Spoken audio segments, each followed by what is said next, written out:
Welcome to the third episode of the Mahabalipuram series. That is, if you're still watching it. In the last episode, we saw the Roya Gopuram, an incomplete temple gateway, Ramanuja Mandapa, a desecrated temple, Lighthouse Museum and Maritime Museum, and the lighthouse itself, which is almost 120 years old.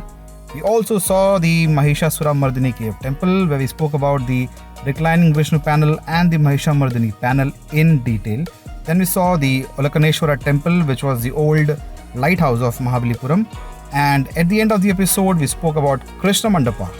Let's continue from there. Next to that comes the famous Arjuna's Penance or Descent of the Ganges. Measuring 29 meters wide and 7 meters tall, this is India's largest bas-relief and one of the largest in the world.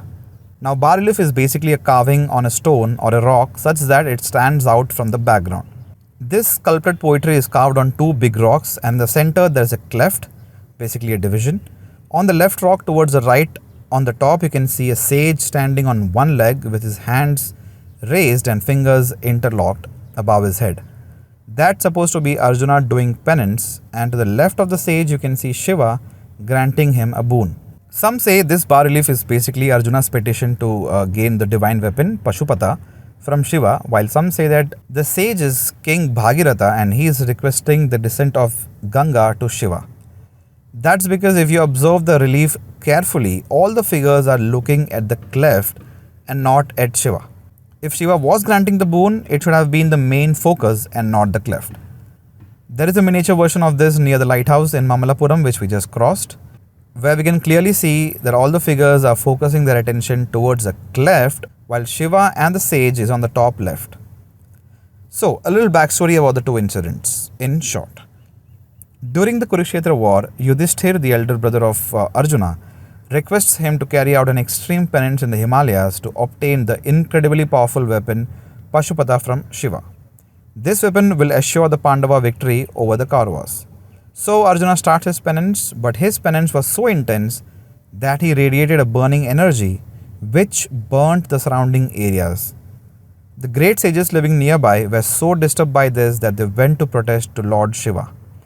Shiva assures them that he will grant the boon to Arjuna and the penance will come to an end.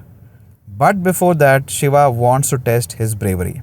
So Shiva disguises himself as a hunter and approaches Arjuna. At the same time, a demon in form of a gigantic wild boar charges at Arjuna. This disturbs his penance and he shoots an arrow at the boar. Shiva, disguised as hunter, also shoots an arrow and the two arrows kill the demon. Arjuna gets infuriated due to the interference of the hunter. One thing leads to another and the hunter challenges Arjuna for a fight. The fight gets intense, but eventually Shiva, being a god, wins the fight.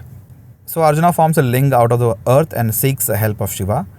As he puts a garland on the ling, it gets transposed onto the head of the hunter, which makes Arjuna realize that his opponent was none other than the god he worshipped. Arjuna falls at the feet of Shiva and asks for forgiveness. Shiva is pleased with him and grants him his desire. That's the story behind Arjuna's penance. Now, coming to Bhagiratha's penance. King Bhagiratha's great-great-grandfather, King Sagara, releases a horse to wander at will and says that where all the horse goes becomes his kingdom, which is Ashwamedha. If someone tried to meddle with the free movement of the horse, then it would provoke a war. Now, God Indra, just for fun, hides the horse near the hermitage of the great sage Kapila. When the horse is reported missing, 60,000 sons of Sagara sets out to find it and they locate it at the hermitage of Kapila. They suspect him of stealing the horse and rush towards him. Enraged by the insult, Kapila gives them a blazing glance with fiery eyes and burns them down to ashes. When Sagara learned about what had happened, he sent his grandson Amshuman to find the horse. Amshuman made his way to Kapila's hermitage and politely asks him for the horse, which is obliged by the sage. In those days, the oceans had been swallowed up by the sacred river Ganga, and there was no holy water left on earth in which the ashes of Sagara's 60,000 sons could be immersed. As a result, their souls couldn't go to heaven. So Sagara does penance to persuade goddess Ganga to descend on earth and purify the ashes of his son. He doesn't succeed and is followed by his grandson Amshuman, then his son Dilipa, and finally Dilipa's son Bhagiratha. It's said that his penance went on for 1,000 celestial years, and finally Ganga appeared before him and asked him for his wish. The king answered that he wanted her to descend onto earth so that his ancestors might at last attain heaven. Ganga agrees to come down to earth, but informs Bhagirath that an unbroken descent from heaven would destroy the earth. She says that only the great god Shiva would be able to break the crushing force of a descent, and hence Bhagirath needs to do further penance to win Shiva's protection. Shiva comes down with his ganas or goblins as shown in the penance panel and grants him his wish. Ganga descends on the head of Shiva where his dreadlocks or jata breaks the flow and heads to the mountains, plains, into the dry ocean bed, and finally into the underworld. This is called Gangavatarna, and for this Shiva took the form of Gangadhara. In the cleft are carved figures of Nagaraj, his queen, and an ordinary looking snake. If you observe closely, Nagaraj and his queen have their hands together and are worshipping the sacred Ganga, which is about to fall over them. Below Bhagiratha, you can see a temple with Lord Vishnu and a sage besides it. It is suggested that this sage is Kapila.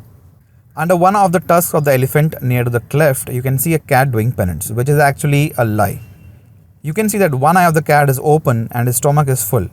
That's because he is feasting on the unsuspicious rat standing around him, believing that he is some sage. This symbolizes the fake godmen we have around. That is the end of this video. I know it was a short one. See you in the next video, which will also be the last video of this series. Please do subscribe. Fukad hai yaar, kar lo.